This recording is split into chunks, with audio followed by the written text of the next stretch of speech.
This week's Dvar Torah is a schos for Shalema, for Rabbi Mori, Aaron ben Devorah, and for Yal Neima Baz Ver Derezel, Psach Shir Chol Yisrael. May they have speedy recoveries and a complete Refuah Shalema Bekarov. So, Sefer Bamidbar is starting this week. Talk this parsha about the counting of the Bnei Yisrael. We talk about the way the Bnei Yisrael moved around in the wilderness. Found an interesting Dvar Torah I wanted to share with you in the Sefer Chiddushei Halev, on the first pasuk in the parsha, and one of the first Midrashim in the parsha. It's about a complicated topic, the topic of Tznius. So the Torah tells us in the first pasuk, "Vayidaber Hashem Moshe Bamidbar Sinai B'Ohel Moed," that Hashem spoke to Moshe in the Midbar in the Ohel Moed. The Midrash Rabbah Aleph Gimel points out that until now we found, before there was a Mishkan, Hashem spoke to Moshe in many places. Hashem spoke to Moshe by the sneh, by the burning bush. Hashem spoke to Moshe in Mitzrayim. Hashem spoke to Moshe in Midrash. Hashem spoke to Moshe in Mitzrayim again. Hashem spoke to Moshe at Har Sinai. But now that there's a Mishkan, Hashem says, Yafahi at Tznius. Tznius is beautiful, as the Torah tells us, in the Tanakh tells us, Hatsnei Aleches Em Elokecha. And Hashem speaks to Moshe now in the Ohel Moed, not in the public anymore. See from this Midrash, there's an idea of Tznius that Hashem shouldn't speak to Moshe in public. Hashem should speak to Moshe in the Ohel Moed. And one can ask the question, is there something on Tznius about Hashem speaking to Moshe at the burning bush? What does the Midrash mean that this is Tznius? And what does it have to do with Tznius? When we normally think of Tznius, we think of the idea of a person covering up something that's somewhat shameful, somewhat of a boundary violation to be showing off in public. So you should cover it up. What does this idea of Hashem speaking to Moshe in the privacy of the Ohel Moed have to do with Tznius? Okay, the Rosh Yeshiva brought another Midrash. The Midrash tells us in Yud Beis Daled, it brings a mashal to a human king, has a daughter. He loves her very much. She's a little girl, he speaks to her all the time in public. He speaks to her in the park, whatever.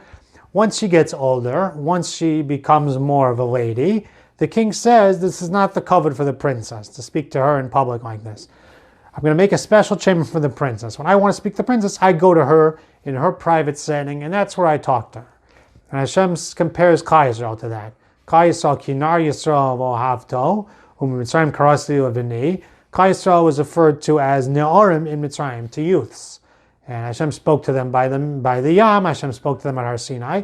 Once they became a nation and they have a Mishkan, now Hashem says, it's not the shevach of my sons to speak to them in public like this. It's not the most graceful thing for them. I'm going to speak to them in private from the Mishkan.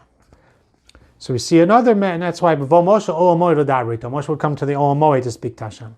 So we see in this Midrash a bit of a different flavor on it, that it's saying it's not the shevach to Bnei Yisrael. It's not the most praiseworthy thing. It's not a kavod for the Jewish people for Hashem to speak to them in public. It's more of a kavod for them to be spoken to in private. You can ask the question again, is there something unbekavodik about Hashem speaking to Klal Yisrael at Har Sinai? Obviously not. It's one of the most praiseworthy things about the Jewish people is that they heard Hashem speak to them at Har Sinai. And it also seems like these Midrashim don't seem to fit with each other. One is saying Hashem started only in the Mishkan because of Tznius. And one is saying it's because of the covet of Klal Yisrael. So which is it? Is it because of the covet of Klal Yisrael? Or is it because of Tznius? So Rosh Yeshiva Rav Henoch Zatzal explained that it's really one and the same. It's really a certain connection here. That we have to understand from this Midrash what Tznius is.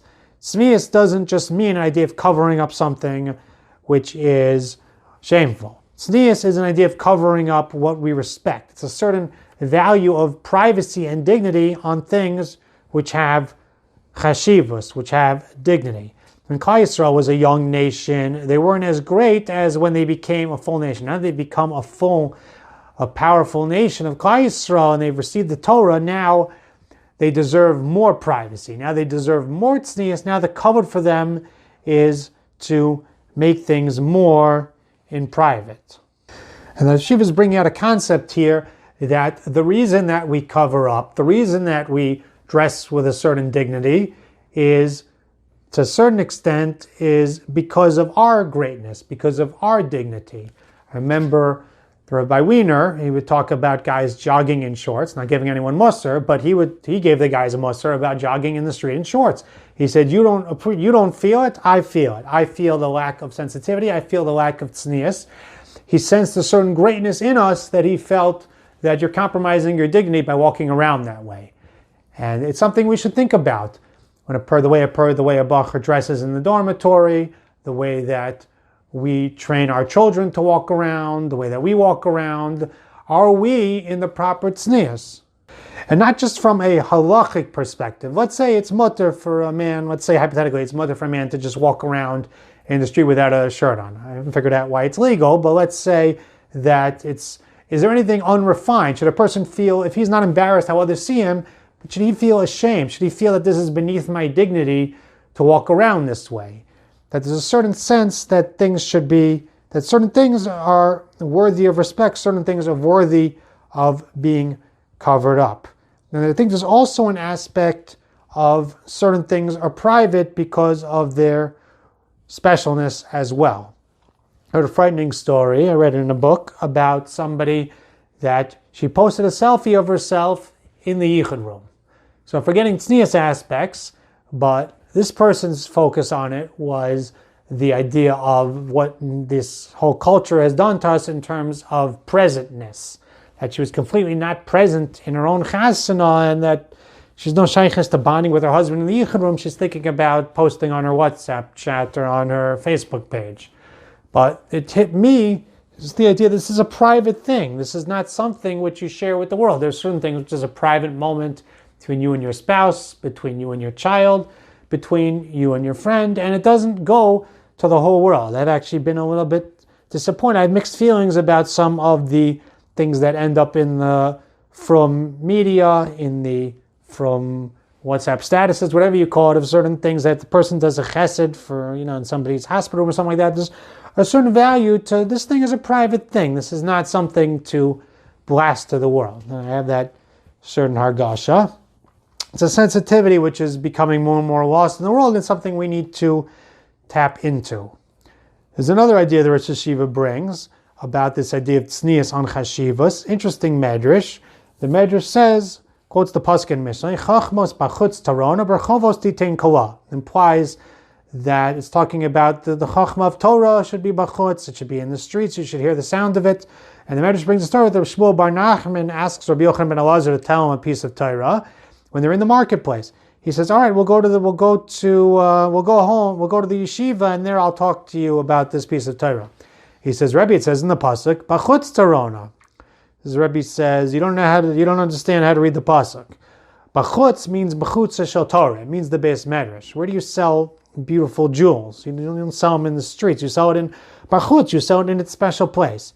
He says, berchovos means a place where there's a harchavas hadas, a broadening of understanding. It means in the base Midrash. He's telling him that this is not the proper place for this Torah conversation. So one can ask the question, what do you mean? Talmud Torah keneged kulam. It's bittul Torah to wait. Tznius would say to do it now.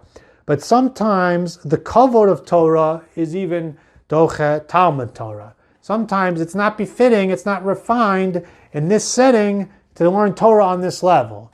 And you talk about a nice vart in the street. You have your be'iyun, when you have your special iyun shiur, you have a real chash of a maimed for Torah that's not done in the shuk.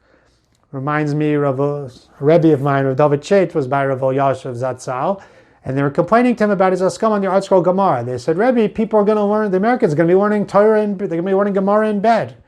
He laughed, he said, Halavai, the Americans should be learning Gemara in bed.